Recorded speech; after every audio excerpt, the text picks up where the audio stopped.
I mean, it's going to be tough to follow what Steve just said, because everything he said is relevant to everything we do in life. Reminded me, though, when he was talking about when I grew up, my brothers and I were separated by less than 2 years. And I had 2 other brothers. I was the oldest. And we were the remote control back then. There was no remote control. We've been spoiled these days to think that every TV comes with a remote control.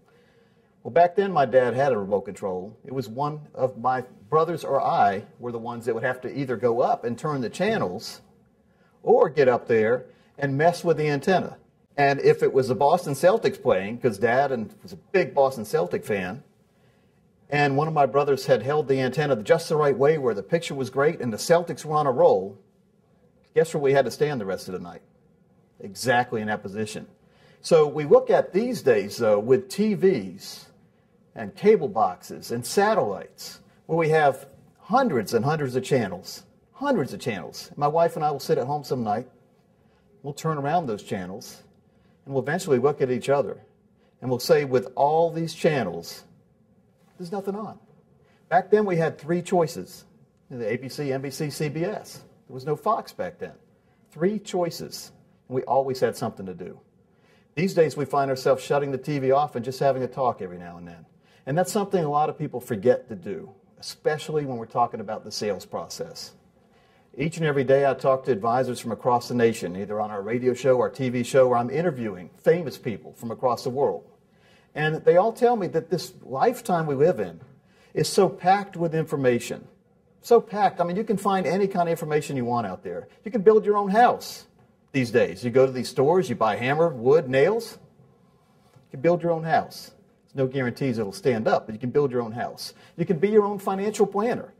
You Google different terms. I call it being Google slapped. You know, when people get older, they experience what I call financial turbulence. Now, I'm 47. I've seen it happen in my life time and time again. Steve, I know you've seen it too in your life, where the markets go up like crazy. And people just start pounding money into the markets. They have no idea why, but they know they don't want to miss it. That's what we call greed. It's also fear. These are 2 big triggers in the world we live in, fear and greed.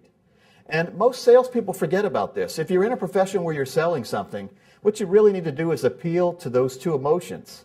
Now, that's not to be said that you should do that in a manipulative way where you're basically fooling people into things. But appealing to those 2 triggers, fear and greed, will really help you in your sales process. Now, back in the day, when I first started in my sales career, I would travel 3 different states.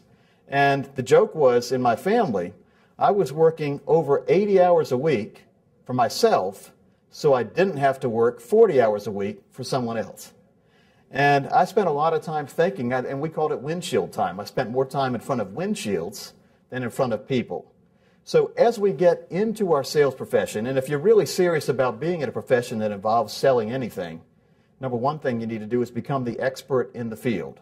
And like Steve was saying, you need to brand yourself. You need to become the brand that people think of when they think of something they need. Like, I'm in the financial world, so what I try to do with the Financial Safari TV and radio shows is to make people realize that there are choices out there in the financial world. There's so many people just go with the status quo. They don't realize what kind of choices they have. And we've always heard this story in the sales process about 10-3-1. And the old saying is you have to see 10 people to get 3 people to want to see you a second time to make 1 sale. Well, that's a lot of wasted time. There's a lot of what I call financial roadblocks there.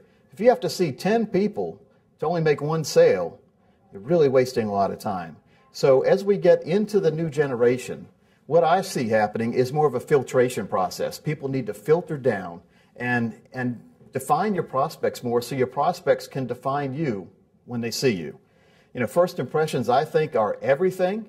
We say they're important, but they're everything. And you can make a first impression before even seeing people by doing a shock and awe type package, sending packages out ahead of time, coming up with workbooks that you send out based on your books, talking out your book in your words, sending something people can see easily. We are in that society of convenience. And again, that's why we have so many channels. That's why there's nothing on, it seems like, because everyone can be a TV star these days because there's so many channels out there. So we want to make sure that as we go forward, we pay attention to our profession in the sales process. Now, I also want to talk to people who have done a good job in sales or in anything in life, and they've built up a great retirement type plan. The secret is to make sure you don't lose it. You know, so many people have, I used to ride bikes all the time. I delivered papers at age 7. It was one big hill on the paper route. And I didn't look forward to that hill. And I knew, you know, it was on the way to the paper route itself. I had to pedal for 2 or 3 miles to get to my route. And back then, I'd have the whole basket in front of my bike filled up with newspapers. And on Wednesday, that was the worst day because the ads were in the newspaper. We had to pedal real hard to get up that hill. Pedal, pedal, pedal. And halfway up, I didn't know if I wanted to keep pedaling or not. But when you finally get up to the top of the hill, it's basically coasting from there. Coasting and throwing papers out. Well, there are a lot of people these days in the retirement world where they've worked hard for 30 or 40 years.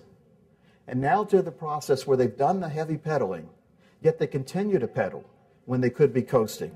And they wear themselves out, their bike falls over, metaphorically, and what happens here is you've spent a lot of time getting to where you need to be. There's no need to keep doing what you were doing to get there. And I call it financial cruise control. There are ways where people can go in automation now and have income for the rest of their life if they meet with the right person. And, you know, there's just so many things that are out there. I like, when I tell people about refining their process as we go forward into the sales world, I hate role-playing. I like to tell people role-playing is for third graders. My daughter's in 3rd grade. She'll have friends come over. They'll have tea parties. Every now and then I'll participate and act like I'm drinking tea. And they'll do dress-up parties with their American Girl dolls. But that is invented situations. So when we talk about role-playing, it never works that way when you go out into the real world. So if you're just starting in the profession of sales, the first thing you need to do is go out and try to see some people and work on your process that way, because their answers or their objections will be a whole lot different than the manufactured ones from your sales manager, who is just trying to basically not go out and show you how it's done because they're afraid if they can do it themselves. No one is as good as they say they are. No one is as good as they think they are. No one is as comfortable as they really think they are either. So what we need to do going forward is make sure that people understand every single thing that's out there. You know, one of the biggest enemies to any sales process is Google, because there's so many answers out there. So the secret is to make sure that you understand that you can be the buzz on Google if you play your cards right.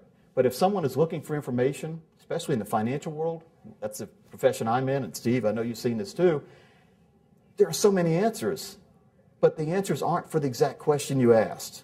So customization, personalization, and making sure you have a plan that fits what you're needing or what you're looking for, that's what we're going to see here in the next, I think, next 10 years. It'll be a whole different process. So, you know, if I could say anything else, it's about triangulation. It's about getting your friends, getting resources in your industry, and making sure that they work together with you, because there are a lot of different people out there who can help you. And so it's about collecting friends and getting referral sources. The next generation, I'm looking forward to it. It's 47. I'm looking for 20 more years of some great things. Really looking forward to it. And again, Steve, thanks for your time today. And folks, remember, it's all about you. The worst sales territory in the world is between your 2 ears. If you can conquer your 2 ears and what's in between there, you can succeed in the new economy. Thanks. Have a great day.